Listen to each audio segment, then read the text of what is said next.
সবাই মুহাব্বতের সাথে দুরূদ ইব্রাহিম পড়ি। আল্লাহুম্মা সাল্লি আলা মুহাম্মাদিন ওয়া আলা আলি মুহাম্মাদ কামা সাল্লাইতা আলা ইব্রাহিম ওয়া আলা আলি ইব্রাহিম ইন্নাকা হামিদুম মাজিদ।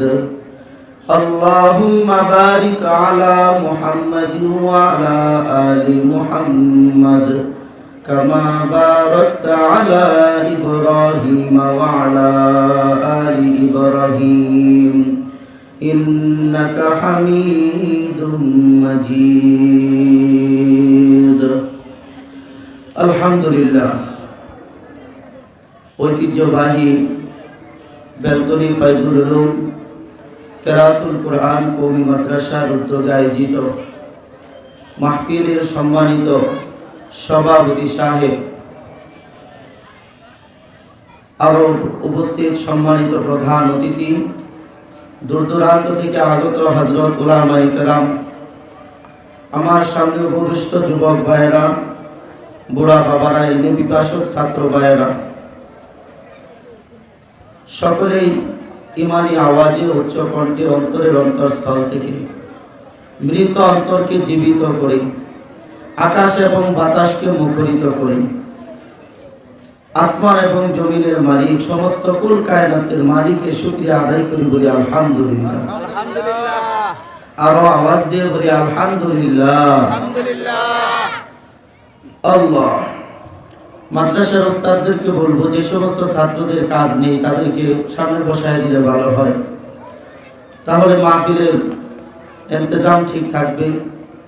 আর যারা স্বেচ্ছাসেবকের দায়িত্বে আছে, দোকানপাটে অনেক ভাইয়েরা আছে, তাদেরকে বসায় দিলে ভালো হয়। যারা আসছেন দিনের কিছু কথা বলার জন্য, তারা তো আপনাদেরকে কিছু কথা শোনাবেন, বলবেন।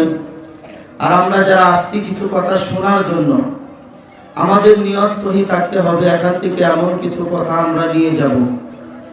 এখানে অনেক উলামায়ে কেরাম আসবে, যে কোনো একজনের একটা কথা যদি আমি বাসায় নিয়ে যাইতে পারি, অন্তরে গাঁথাইতে পারি, হতে পারে কালকে আমাদের ময়দানে এটাই আল্লাহ তাআলার কাছে নাজাতের জরিয়া হয়ে যাবে।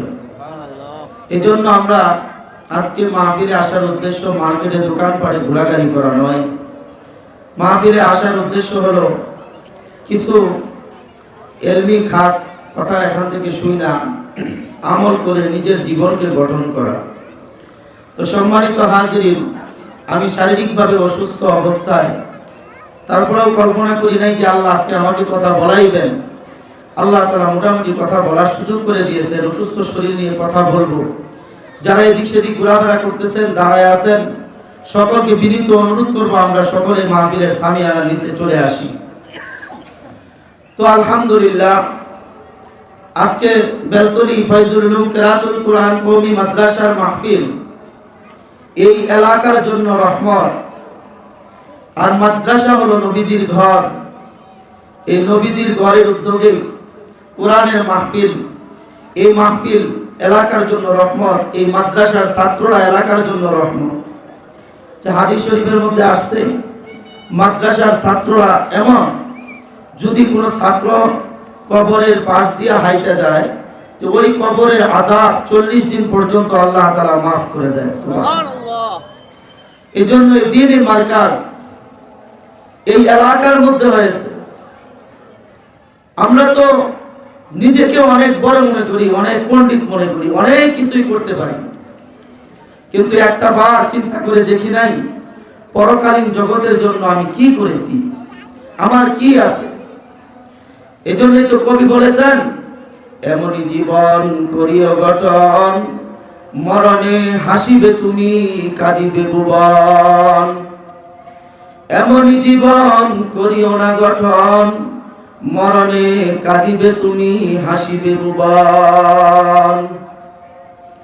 সম্মানিত উপস্থিতি, দুনিয়ার জমিন থেকে আপনাকে আমাকে এমন জীবন গঠন করে কবরে যাইতে হবে, যেখানে কবরে যাওয়ার পরে কবর থেকে যে প্রশ্নগুলি শুরু হবে, মা রব্বুকা ওয়া মা দীনুকা ওয়া মান হাযার রাজুলুল্লাযী বুইসা ফীকুম।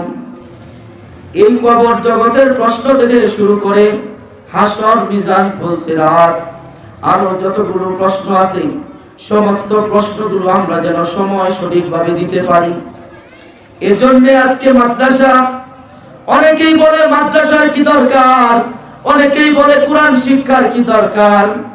ও ভাই, এখন যদি বলি বাংলা শিক্ষার কি দরকার, ইংলিশ শিক্ষার কি দরকার, তাহলে বলবেন হুজুর বাংলা ইংলিশ না পড়লে ওকালতি করা যায় না, বাংলা ইংলিশ না পড়লে দেশের শিক্ষিত সমাজের নাম দেওয়া যায় না। তোমার বাংলা, তোমার জেনারেল শিক্ষার যেমন দরকার, আমি বলবো আমার আরবি শিক্ষার তার চাইতে ডাবল ডাবল দরকার। ঠিক না? কারণ হলো তোমার যে শিক্ষা সেটা শুধু দুনিয়ার জমিনের উপরে আর আসমানের নিচে চলে, আর আমার আল্লাহর যে কোরআনের শিক্ষা সেটা আসমানের নিচে জমিনের উপরেও চলে, আবার মাটির নিচেও চলে। ঠিক কিনা?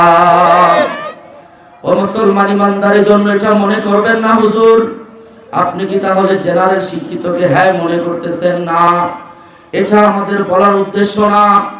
আমাদের দেশে যেমন ডাক্তার দরকার আছে, আমাদের দেশে জজ ব্যারিস্টার দরকার আছে, আমাদের দেশে জেনারেল সমস্ত শিক্ষিত জ্ঞানী গুণীর দরকার আছে না নাই? কারণ যে সমস্ত নাস্তিক মুরতাদেরা ওষুধ বানাইতেছে, এরা যদি বলে আমরা ওষুধ আর দিব না, আমরা তখন আঙ্গুল দেখায় বলবো তোমাদের ওষুধের দরকার নাই। আমাদের মুসলমানের মধ্যে যারা ডাক্তার আছে তারা ওষুধ আবিষ্কার করবে। ঠিক কিনা? তারা যখন বলবে ও মুসলমান আমরা তোমাদেরকে এরকম ভাবে সমস্ত কিছু থেকে বিচ্ছিন্ন করে দিব, আমরা তখন বলবো তোমার সহযোগিতার প্রয়োজন হবে না।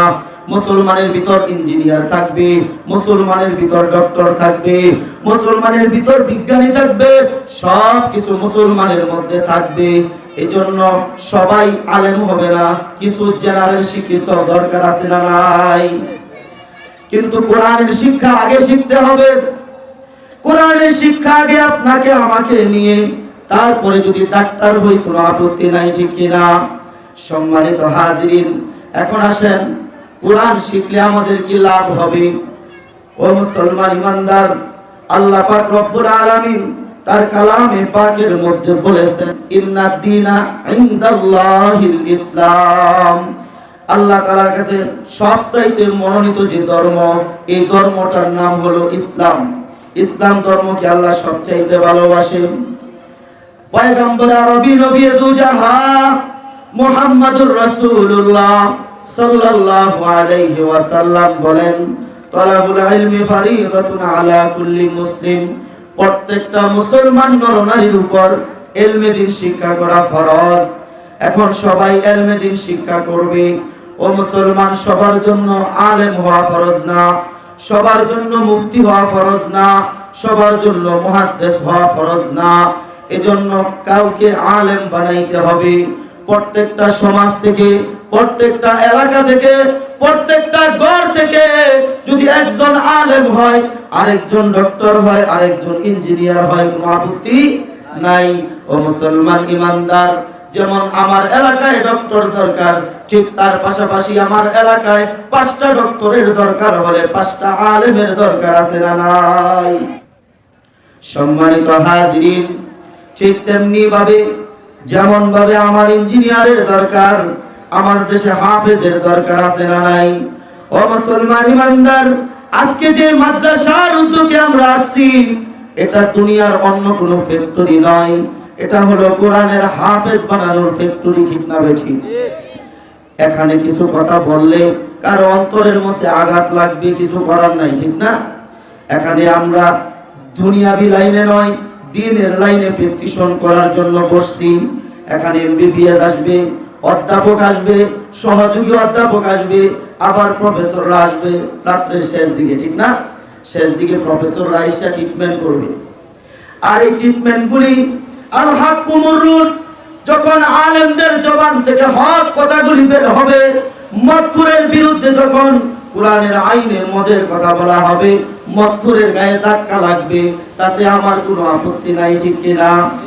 ঘুষখোরের বিরুদ্ধে এখানে কথা হবে, ঘুষের বিরুদ্ধে কথা বললে ঘুষখোরে আঘাত লাগবে, এটাই স্বাভাবিক।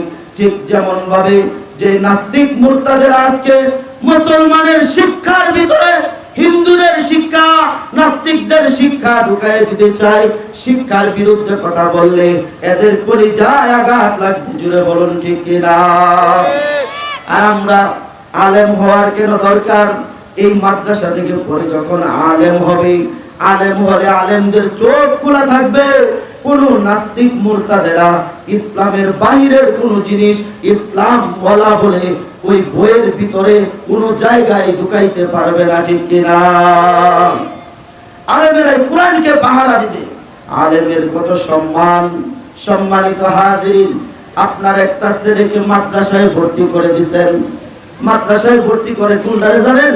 5টা ছেলে যদি হয়, একটা হইছে একবারে গর্দ, কিচ্ছু বুঝে না, কিচ্ছু বুঝে না, কথাটাও ভালোভাবে বলতে পারে না। ওই যে সাইডটা, যে ওই সাইডটা হইছে একটু চালাক, একটারে ইঞ্জিনিয়ার বানাইছে, আরেকটারে ডক্টর বানাইছে, একটারে জজ বানাইছে, আরেকটারে ব্যারিস্টার বানাইছে।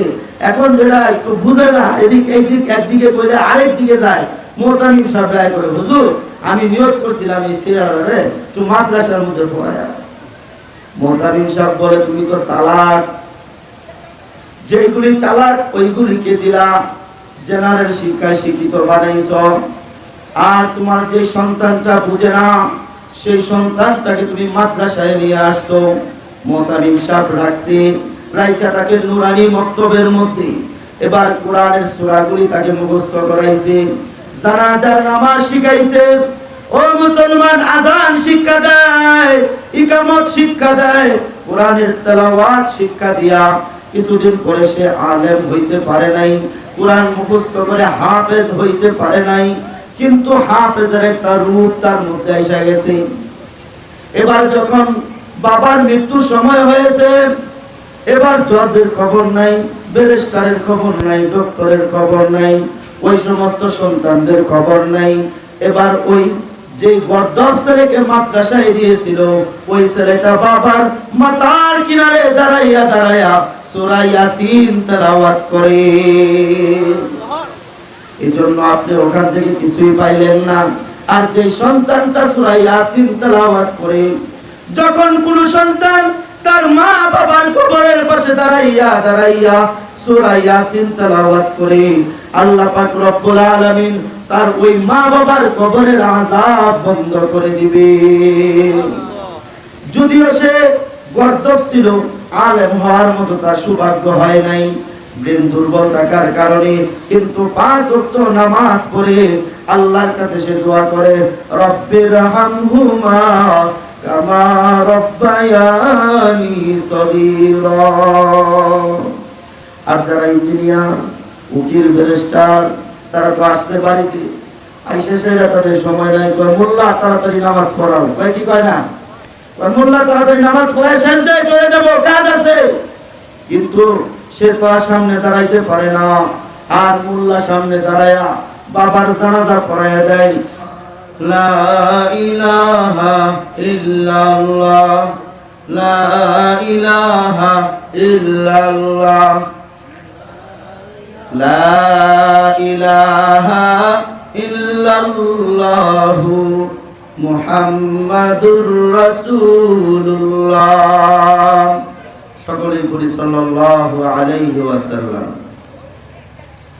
সম্মানিত হাজরিন, বলতেছিলাম এজন্য ছাত্রদেরকে, নিজের সন্তানকে যদি কোরআনের আলেম বানান, তাহলে কোরআনের আলেম যদি আপনার আমার ঘরে থাকে, কোন নাস্তিক মুরতাদ আপনার আমার ঈমানকে নষ্ট করতে পারবে না। সম্মানিত হাজিরিন,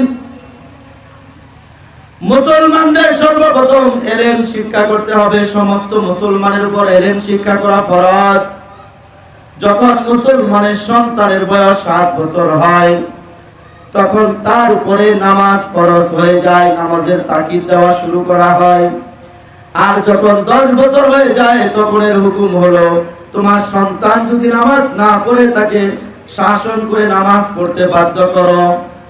এজন্য আমরা যখন দিন শিখব, সর্বপ্রথম নুরানি বিভাগে ভর্তি হব। ভর্তি হলে আমরা এই মাসআলা মাসাইলগুলি জানতে পারবো। ওখানে আমাকে পাক না পাকি শিক্ষা দেওয়া হবে। কিন্তু এখন তো আমাদের অবস্থা এমন হয়ে গেছে, সন্তান হওয়ার সঙ্গে সঙ্গে 3 থেকে 4 বছর বয়স হলেই আমরা কিন্ডারগার্টেনে দৌড়াদৌড়ি শুরু করি, ঠিক কিনা?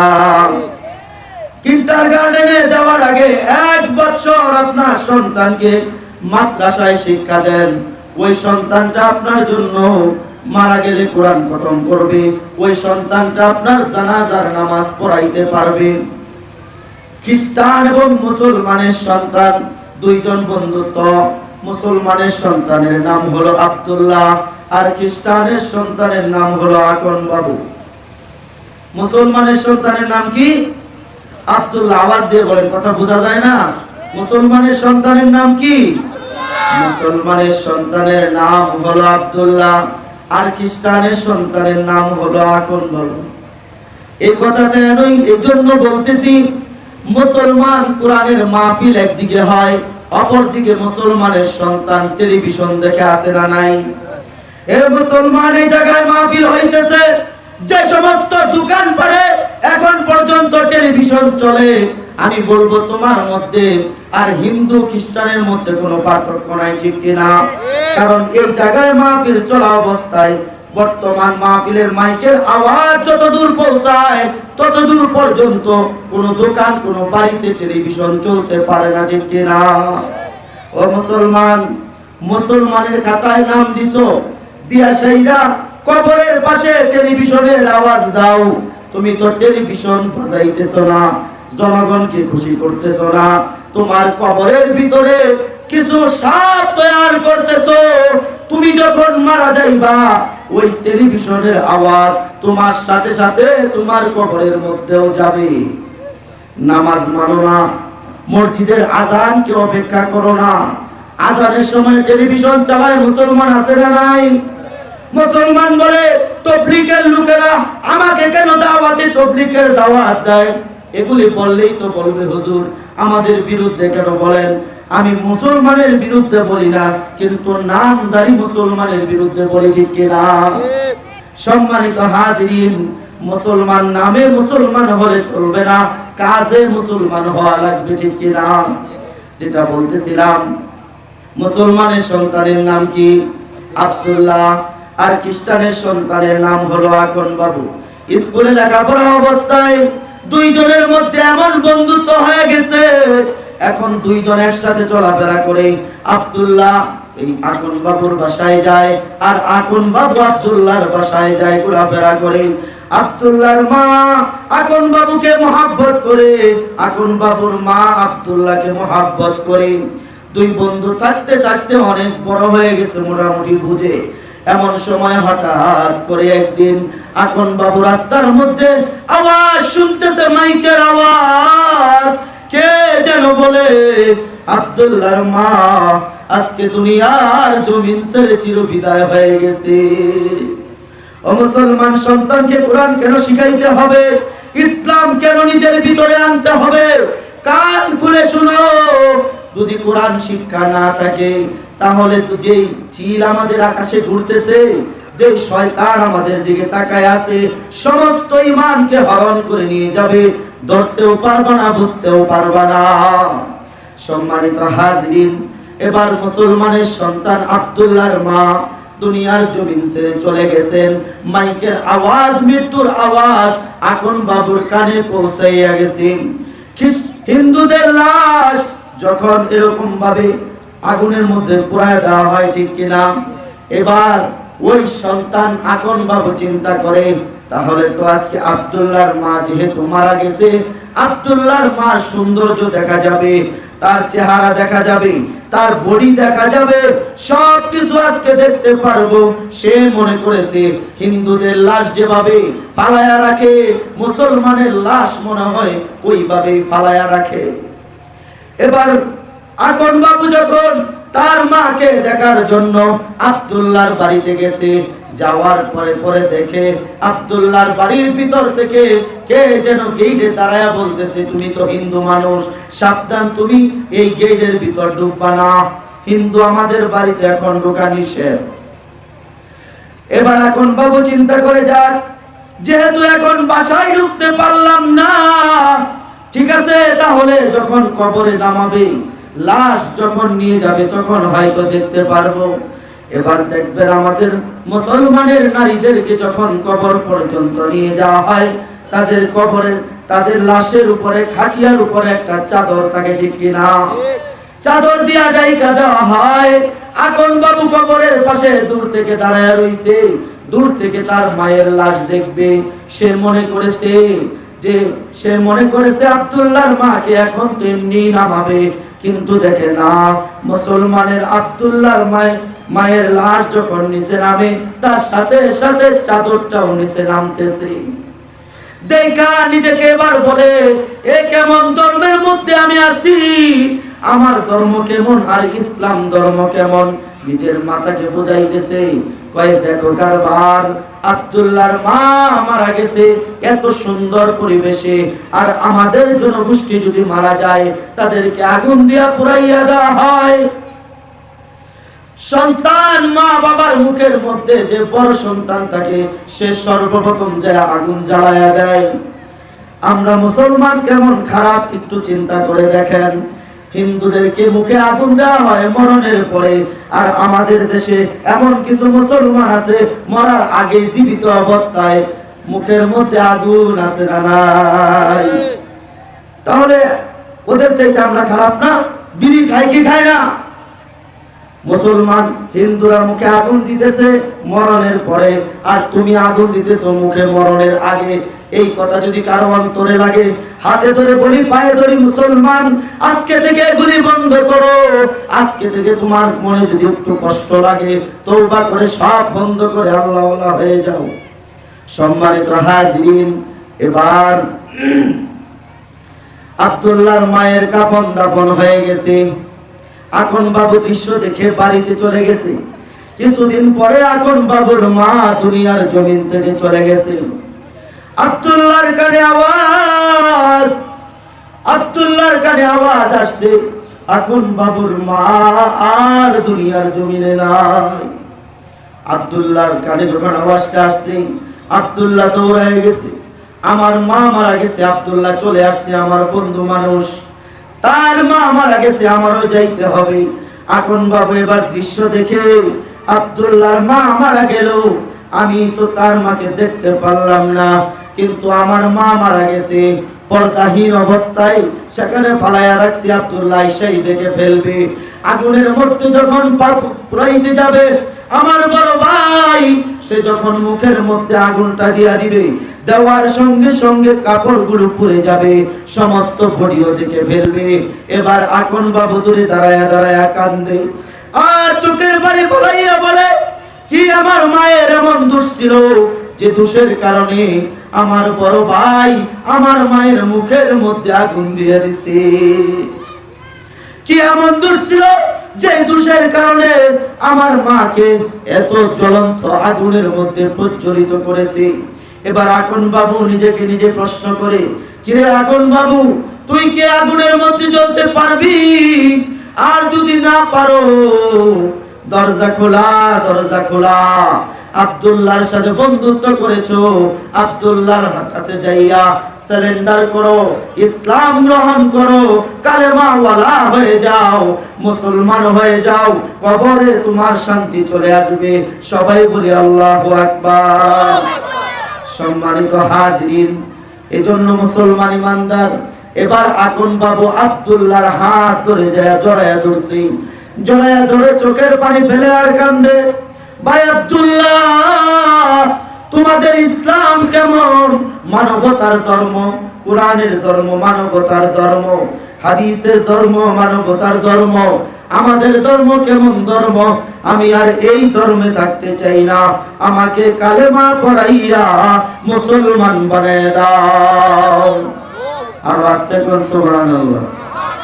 মনে হইতেছে মাহফিলের চিন্তা এক সপ্তাহ যাবত খাওয়া বন্ধ হয়ে গেছে, বেলতলি এলাকার খাওয়া বন্ধ হয়ে গেছে।